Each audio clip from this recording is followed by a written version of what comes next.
எம்ஜிஆர் மறைமுகமாக காங்கிரஸ் கட்சியிலிருந்து காங்கிரஸ் கட்சிக்கு நிறைய ஹெல்ப் பண்ணியிருக்கிறார். தேவைப்படும் போது பண உதவிகள் செஞ்சுருக்கிறார்.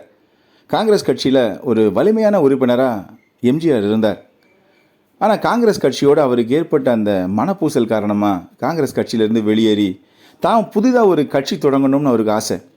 காங்கிரஸ் கட்சியிலேருந்து வெளியில் வர்றார் 1972. வெளியில் வந்ததுக்கப்புறம் எப்படி கட்சி ஆரம்பிக்கிறது, என்ன பண்ணுறது, தொண்டர்களில் எப்படி சேர்க்கறது, இந்த மாதிரியான எந்த அடிப்படையான விஷயங்களும் எம்ஜிஆர் அவர்களுக்கு பெரிதாக தெரியல. இதை தெரிஞ்சிக்க ஆசைப்பட்டு அவர் முதல்ல தொடர்பு கொண்ட நபர் யார் தெரியுமா? கேட்டால் ரொம்ப ஆச்சரியப்படுவீங்க. காமராஜர் ஐயா தாங்க.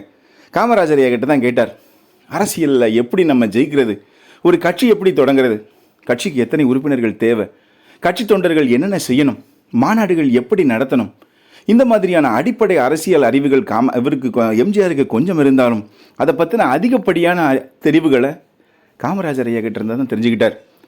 அதிமுக அப்படின்ற ஒரு கட்சி உருவானதுக்கு காரணம் எம்ஜிஆர்னா அந்த கட்சிக்கு பின்னாடி இருந்து அத்தனை காரியங்களையும் செஞ்சு அதுக்கு உதவி பண்ணது காமராஜர் ஐயா தான். அந்த கட்சி எப்படி தொடங்கிறது, என்னென்ன பண்ணணும், அத்தனை நுணுக்கங்களையும் காமராஜர் ஐயா எம்ஜிஆருக்கு கற்றுக் கொடுத்தார். அவர் குறிப்பாக எம்ஜிஆர்கிட்ட சொன்னது ஒரே ஒரு விஷயம்தான், நேர்மையோடு நின்றால் மக்கள் உன்னை ஏற்றுக்கொள்வார்கள் அப்படின்னு சொன்னார் காமராஜர் ஐயா. நீ நேர்மையோடு இருந்தேன்னா மக்கள் உன்னை ஏற்றுக்குவாங்க. அரசியலில் நீ பெரிய ஆளாக வரலான்னே, நீ சினிமாவிலையும் இருக்கிற, மக்களுக்கு உன்னை நல்லா தெரியும், நீ மக்களுக்கு நல்லது பண்ணனா அரசியலில் பெரிய ஆளாக வருவேன்னு அப்படின்னு காமராஜர் ஐயா சொன்னாங்க.